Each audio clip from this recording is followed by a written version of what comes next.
In this interview, I sit down with Todd Hargrove, who is well known through his blog, Better Movement, and who's written several books on the subjects of pain and movement. I hope you enjoy the interview. Hey, Todd, how are you doing today? Fine, thank you. Thanks for having me. Uh, I've I've known about you probably since 2013. I was before having this interview with you. I was looking back at emails, and back in 2016, I was sending my patients articles about your writing.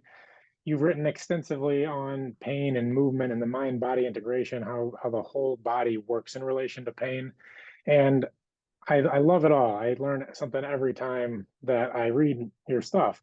And in this interview, I want to dive a little more personal. So we that is often research based and idealistic way of talking about how things are. But I want to start off by asking, in your own life, do you have any recurring aches and pains, or have you ever had chronic pain, a post-surgical event? And then if so, how do you manage that? And then also, how does that impact your life sort of moving forward? Yeah, I used to have a lot of chronic pain.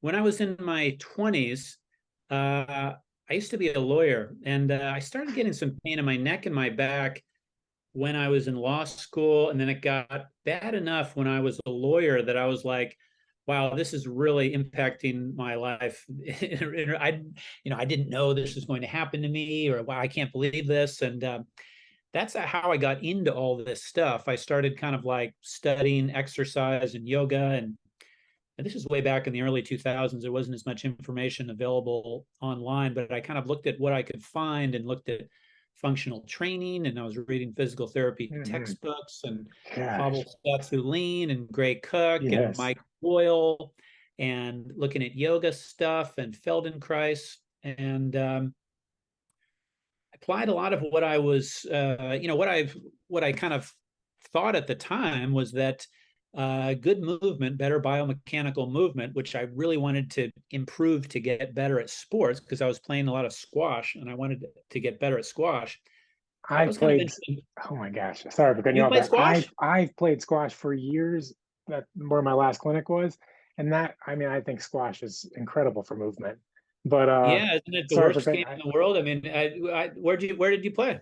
I play in Boulder here, but there's not very Wow, many I played in courts Boulder, and that is horrible because you guys are at what, 6,000 feet? You close have to to use it. a completely different ball. The ball flies around like crazy, Oh, it's fun. and also there's no oxygen, and I felt like I could barely play. I would, well, if we're ever in the same city, I'd love to play with you sometime. All Well, right, so I'm all washed up now.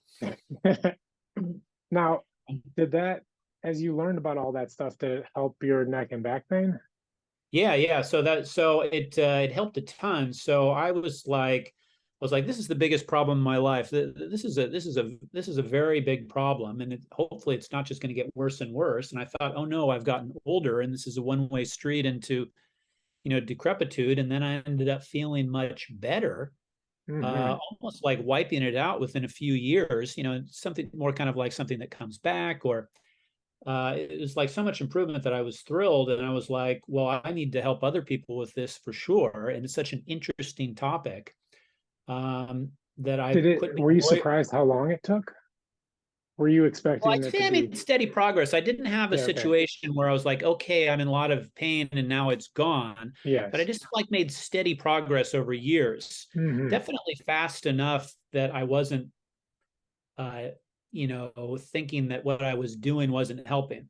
Uh, but but yeah, well, it wasn't like all gone in a day, but it was very nice, steady progress Hmm. for years until it's like I don't have chronic pain, I don't have back problems, I don't have, Yes. and pretty much since that time, I mean, I'm 55 now. I was hurting a lot when I was 25. Say by the time I was like 28 or 29, I wasn't hurting at all, and really haven't been since. Aside from lots of overuse injuries related to playing soccer and squash, so Yeah, okay. lots of like joint based, but those are always related to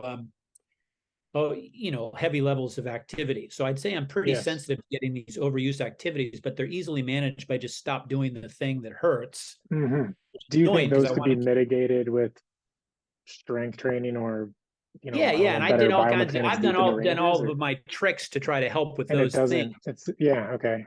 Oh no, they help. Definitely helps, but they come up. I'm definitely never Hmm. bulletproof myself in terms of like, oh, now I don't. I'm definitely Yeah. going to like. I'm definitely going to get a sore knee or a sore Achilles tendon Uh-huh. or tennis elbow if I really ramp up. Like if I went back to playing squash right now, one or more of those things would start hurting. I'd know how to manage it. I wouldn't turn into a disaster, but it would definitely be part of the experience. Yeah, okay. So that feeds kind of right into the next thing I was going to ask you is a few months ago you wrote a newsletter kind of all about the components of athleticism. You took a deep dive on athleticism, looking at like power, strength, agility, endurance, and I was wondering from like what does your own training, your weekly training routine right now, and do you, from a movement standpoint, I think when you have all of those things, when you're strong and powerful, and you have good flexibility, agility, and coordination, it's kind of like your full movement package, or like you're at your most resilient state then. And I was wondering what Yeah. your weekly training routine looks like, and if you think about that at all, like from the athletic Oh standpoint. yeah, I do. I mean, I take my sports more seriously than I really should, given my level of ability, which is not very good. But for years, I played the squash, I played the soccer. Both games you need a lot of aerobic capacity. Both games Hmm. you need very, very good agility and speed and power. So it's actually they're both kind of like hard things to train for. Yes.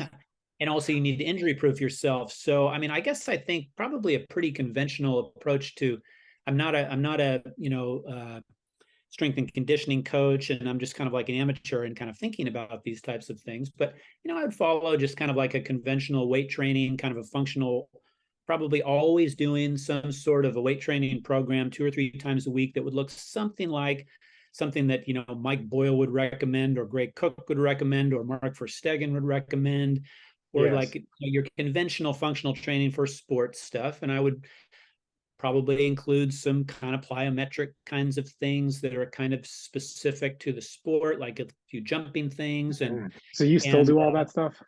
I still do that stuff. And the stuff that I would leave out, which I wish had done more of, was kind of long, slow distance aerobic type of stuff to like Uh-huh. build an aerobic base. But I never seemed to have enough time or interest in doing that, and I Uh, hated it. And now that I've stopped doing these sports with the high intensity, I've kind of shifted into including a lot more of that, and I feel a lot better. I've you like feel not you've been doing more and more steady long, state slow cardio? distance type of stuff, steady state on the Uh-huh. bike or running around at a You slow generally feel pace. better. Your Yeah, joints feel better. Yeah. joints feel fantastic. I feel Uh-huh. better in general. I think over the years I made the mistake of too much high intensity without enough volume of the low intensity. Hmm. Uh, and it's a little bit unavoidable playing those sports You frequently as know, a non-professional. that's where I really struggle with because like the volume of professional athletes is so high and so sort of repetitive in the nature of it that it probably predisposes some injury just by like the nature of how, like the not enough time for recovery and things like that. Because when I'm doing all these sports and like when I was playing squash, I would always space 2 or 3 days in between, and that would give my joints like they would work really hard, and my muscles would be working at end range, and then I'd give myself 2 or 3 days of recovery, and then I'd hit it again, and I'd feel great. So because I was never, but it's an interesting conversation of when you get to higher and higher levels of performance, then how maybe maybe that available rest isn't there, or like how do they mitigate injuries in that standpoint? It's Yeah, just I like, wanted to play squash 7 days a week or 6 or 7 days a week, which you kind of need to do to get your skills up to oh, the level, and you yeah. kind of need to do to get your fitness up to the level. But so that means I'm going at like moderate to heavy intensity every day, but Hmm. I never had the high volume of low intensity as the base of the pyramid, which Yes. kind of I think was the problem. And I think that if I could do it over again with infinite time, there would have been a much higher volume of very low intensity stuff to build as the base. I think that's how Uh-huh. kids come up through the system, which I never Yes. did. How kids come up with the system without any injuries. That's how I came up as a tennis player. I never got Hmm. hurt as a tennis player. When I became an adult and started playing squash, I went right in there and was just Oh, like, heck yeah. you know, got the elbow Well, break. Everything hurts all the time. um, Well, I've got a few points on that. When you say a base of the pyramid, can you sort of outline what that pyramid looks like for you? Or like, I mean, you're saying it kind of in context, but like, Yeah, so I mean, do you follow, this is is the at the top, idea power at the that top of that? like you can imagine a pyramid Yes. where at the top of the pyramid is like a very, very high intensity performance, like playing in a squash match or playing in a soccer match Yes. or Power. sprinting or something like that. And then beneath it, there'd be a slightly higher volume of lower intensity activity, and then a higher volume of low, Yes. and then a very, very, very high volume of very, very low activity, just like walking around and stuff like that. Definitely.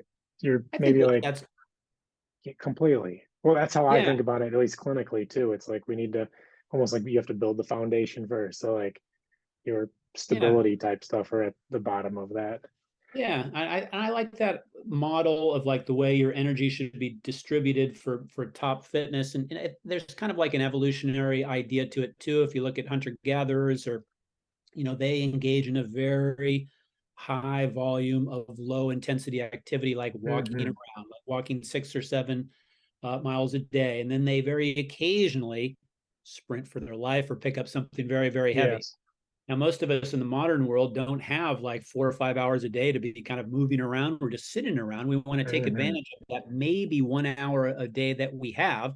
So we go very, very hard and we get the intensity in. But what we don't get is that high volume of low intensity stuff, which kind of supports the rest of it. Oh, I mean, my weekends, I have three little kids right now, and so my weekends are the all day, like kind of low intensity, but all day. And I feel so good on those days.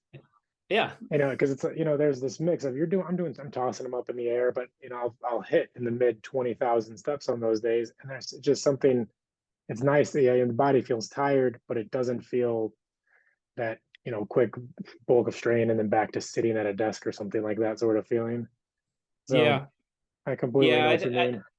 Yeah. I think as I've gotten, and another thing that influenced my thinking on this was that this 80-20 idea, the Uh-huh. polarized training. I don't know if you're familiar with this kind of an idea. It's been around for a long time in the endurance training world, but I kind of don't know much about that, but learned kind of recently that based on the work of Steve Saylor, who kind of analyzed the training regimes of top endurance athletes in multiple sports like Nordic skiing and Hmm. rowing, cycling, and running. What he says that all these athletes have in common in the way they balance out their intensity is they spend about 80% of their time in this very ridiculously low intensity, easy training, where these top marathoners are running around at speeds where I could pass them most of Hmm. the time, and then they spend 20% of their time at a very, very high level of intensity, and they kind of avoid this middle area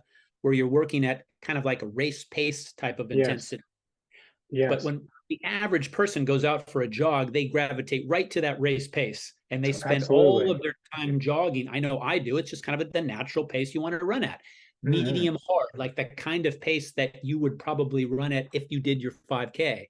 But what the best people do is they spend a ton of time way below that race pace, a little bit of time way above it, and kind of avoid that middle zone. That's really a common strategy to This all is these different endurance athletes. this is kind of like a nod to hit training. Like I think hit training is very beneficial, but you hit your high end and then you really back off. You hit high end and then you really like, that because in hit training I'm never really in my mid level of, and like I'm not going out for that race pace sort of thing. I'm either going 95 to 100% or I'm backing it way down. Yeah, yeah. Um, When you do the hits, you do that 95. That's really good. What people tend to neglect is ever doing the very high volume of the low intensity stuff, like like walking 5 miles or something like that. yeah, yes, yes, yes. So, kind of to bring home this topic, like right now, are you struggling from any aches and pains? No, none, because I got rid of my squash and tennis, my squash and soccer. I feel Uh, terrific. I feel that fantastic. I is, I miss those sports. uh-huh. Every Well, have day you I want thought to go about back to them, but can you introduce them at the 80-20 principle or something like that? Or can you it's hard, incorporate them? whenever, so every once in a while I go, okay, I'm making a squash comeback, right? And so I go out there and I'm like, oh, I've just got to, it's hard to go play squash at a low intensity because the ball bounces twice. Yes, yes. You can Well, I go, was you can thinking go like, hit. can you space the like, can you space time between the sessions, like, and give yourself recovery that way? And Well, then that's kind of like high intensity stop and then high intensity stop. What I need is the low intensity continuous, oh, yeah, okay, okay, I know what you're saying. which is a little bit. I mean, you can do it in squash with ghosting. You know what ghosting is? Yeah, oh yeah, Ghosting is you're running around without the ball and you just kind of like just go through. working through. Yeah, It's a it's not very, staple of squash training, but it's super boring. I totally agree. But it's like the way to. That's like when I was It's taking the way. lessons. That's They're the like, way, this is man. how That's the you get way. better. Uh huh. All right, so I wanna change gears just a little bit and ask you kind of some more clinical type stuff then too. In physical therapy, a topic that was never really discussed was our fascial system, and I would just love to hear from someone. We could talk about it from a pain standpoint, but maybe your perspectives on it from a movement standpoint.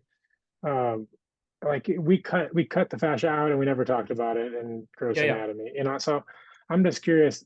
It's everywhere, and I find it to be super important on many levels, and I'm just wondering like how you talk about it with people, especially when the conversation of pain comes up. Yeah, I would say, it's interesting. Right, to go back to my story, I was an attorney. I stopped that to become a rolfer. Rolfing's all about the fascia, right? Uh-huh. Uh, um, and I wasn't that long before actually I stopped not really thinking in terms of the fascia. So one of the things that's interesting to me about fascia is that it complexifies all your notions of biomechanics in terms of all the different poles throughout the body. So if you're not thinking about the fascia, things are simpler because this muscle pulls in that direction and that the other muscle pulls in the other direction. But because the fascia has a million other vectors of pull in lots of different directions, it makes the whole thing much more complex. Well, So do that's you what do you think about it in like a tensegrity standpoint then? I mean, that same idea. The fact that the human body functions as a tensegrity structure is a sign to me that it's very complex. And Me it too. makes me, both of those things make me actually want to spend less time in a way thinking about biomechanics because it's too complex to figure out. And you need kind of so actually when I guess here's an example. When I first became a massage therapist, I kind of memorized all of the muscles and all of their lines of pull and what they did. And you can get kind of start to go deeper and deeper with that. Okay, this muscle externally rotates, but when the joint is in that position, Uh-huh. it internally rotates, and this muscle does this and that muscle does that.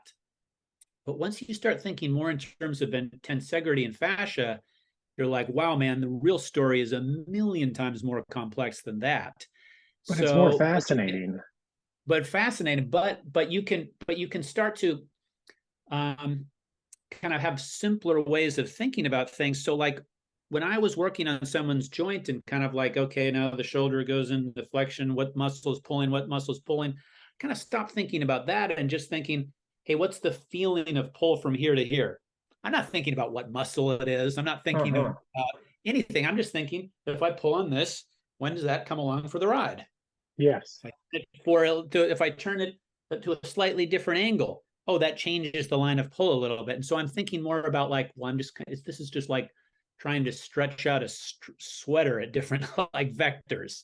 So it's kind of like I end up with a way of thinking about things, which is kind of far less reductionist and precise in terms of all of the thinking about the anatomy and more just kind of like, okay, this is just like a flexible thing that moves in lots of different directions. Uh-huh. I'm not sure if that makes sense, but it's kind of like That's the exactly how I complexity think about drives it. me towards looking for a simple Yes. model. Yes. But that is exactly how I think about it. And like on a lot of levels, then I take that back to nerve tension as the cause of like the neural fascial tension as the cause of why someone can't get into a thing. So like if you're in that same shoulder flexion example that pulls all the way across here, well, if I extend that line all the way out just by reaching my hand back, I feel more pull through here. But the connection, kind of what we were saying before the interview too, was for me, then I care kind of like well, when does that come along for the ride? And then what needs to be stable for that to not come along for the ride? Which to me is like your center of mass or your core area. Uh-huh. Um, well, I love how you talk about that. You like that. I think that makes it instead of making it such a muscle by muscle memorizing this and these connections, that's becomes a much more functional approach to looking at the body and simpler. But Yeah, I think, we're not taught to look at it that way. well, I think that we want to apply the scientific lens as much as take advantage of as much scientific tools as possible when we're learning this stuff. And that means learning about all of the different joints and muscles and tendons in isolation and what they do in isolation. That's the kind of reductionist way of looking at things. And then when you have some sort of a problem, you try to figure out, okay, um, what's the one part of this system which is causing the problem, and how do I intervene on that one part in relative isolation to the others? That's the way that like a mechanic addresses a, so if someone's got a problem with a car, Hmm. my car doesn't run, something's, you suspect there's really probably one thing going wrong here, because all of these parts in a car, they function kind of relatively independently of one another, and they can all be put in independently and taken out independently and analyzed independently. So you take the car into the mechanic, they figure out what's the one thing that's wrong there, and I'll intervene on that Hmm. one thing to fix it. But in human bodies, all of the different parts bleed into each other because of, for example, the fascial system. So it's that, the muscles aren't like this, they're like this. Yeah, totally.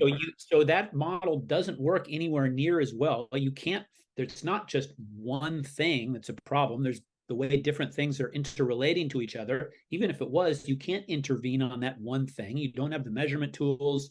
You don't have Hmm. the tools to separate them all out. So you kind of you have to stop focusing so much on little small things and start thinking in terms of much larger systems or kind of analogies or constructs. How can we apply that, in the clinic? You Like, kind of, well, that's what they mean. That's kind of what they mean by a person-centered approach. So you mhm. can, there's one on one level when someone comes in, they say, I've got a problem with my shoulder. You're thinking about this small thing, the shoulder. You're thinking about even smaller things in the shoulder, like the rotator cuff. But you can also zoom out to look at a much larger system, which might be, oh, how the shoulder's relating to the hip. That's kind of a larger Yes. musculoskeletal system. You could go in even to a larger system like an emotional system or a cognitive system or the system of the whole person. You can just start so focus more on the person. Tell the person, tell their story, and talk about what's that person doing about this. That's the level where you'll probably be most effective. But of course, you're thinking about those other levels too, like a Hmm. very small things and the bigger systems. But that's kind of why it's so complicated, because you have to be kind of zooming in and out of these different, the microscopic level and then the larger system. But the easiest, most common sense system is, this is a person. I know how to talk to people. They've got a problem. What have you done about your problem? What's another thing you can do about the problem? Hmm. That's the one that we don't, that's the person-centered approach. That's the biopsychosocial approach. It's just taking advantage of our common sense and being able to relate to people and form a good therapeutic relationship. That's probably the most helpful level to be at, like, most of the time. And you're applying just like this common sense, interpersonal, oh, it hurts to do that. Have you tried not doing that? Oh, it hurts to do that. Have we tried strengthening that? Now, does that person-centered approach then pull from the scientific approach? I mean, like I know there's a therapeutic alliance, and that always patient education has the highest evidence Yeah. from how it works. But like, do we lose some sort of scientific benefit or like of thinking about it because all the articles look at strengthening, let's say the external, you strengthen your rotator cuff and then that helps solve the problem. Like, are you still using the evidence when it comes, like when you look at it as that big of a patient-centered Yeah, I approach? think that's really evidence based, because what you find from all of those studies is that, yeah, strengthening the rotator cuff helps, but so does motor control, and so does general strengthening and stretching, and all of those things like kind of help the same amount usually. So I mean, I think the right conclusion is the the the the therapeutic aspect is not the specific biomechanical intervention. It's the general stimulation of the area coupled with someone's good therapeutic relationship coupled with their attitude towards, moving forward towards better function. Hmm. Those are things that so the what's actually helping people is just like this common sense.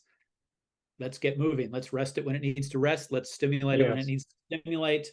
Less of that very reductionist, biomechanical, microscopic type of thinking, more of that like person level. This person needs to rest. This person needs to exercise level. It does make it easier when you like just put it like chunk it like that versus, trying to get down to the nitty gritty of thought processes behind it. Yeah. Hmm. I want to ask you one or two more questions, and then we can stop there for the kind of the interview portion of it. But are you doing okay on time? Oh, fine. Yeah. Okay, great. Um, so do you work with people? Do you work with people like one-on-one for treating movement or pain issues? I haven't been doing that very much at all. Sometimes I do that online. Okay. Uh, but as soon as the pandemic hit, that's when I kind of stopped doing that in person quite so much. Hmm. But I did When do you that were, for 15 years. Yeah. yeah, okay.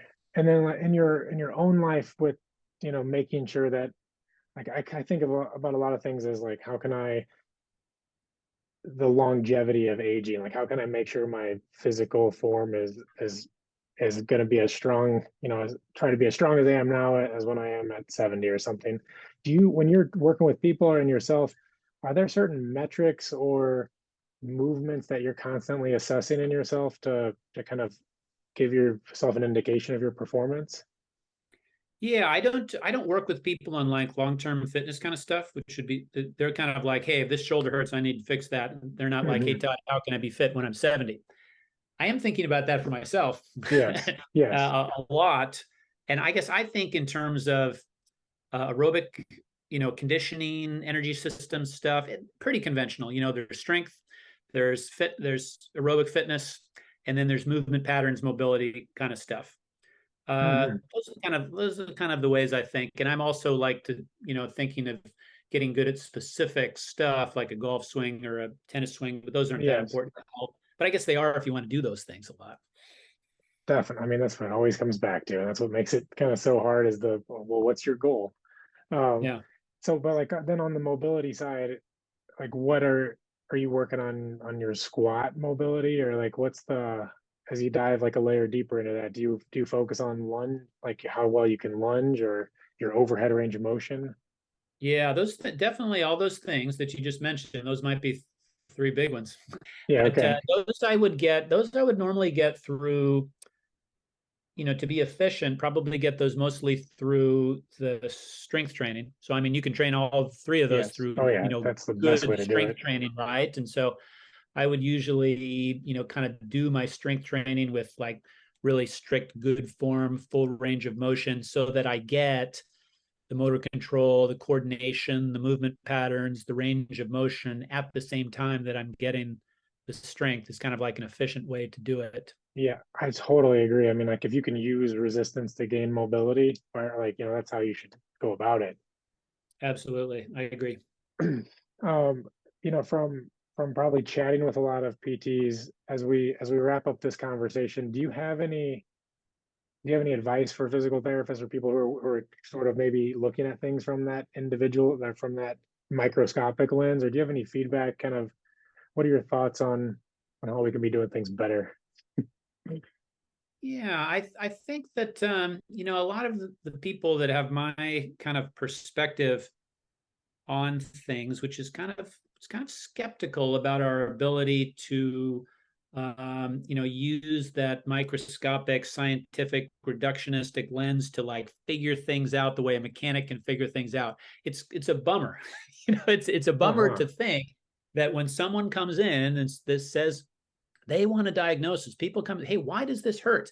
It would be really nice if we could tell them exactly why it hurts and exactly what to do about it, in the same way that a mechanic can tell us exactly why their car has a problem and then fix it and fix it.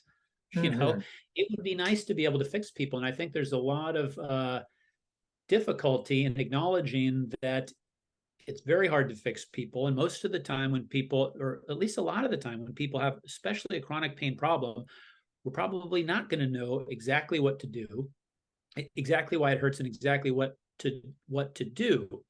But I guess the bright side is that there are many different things that might help.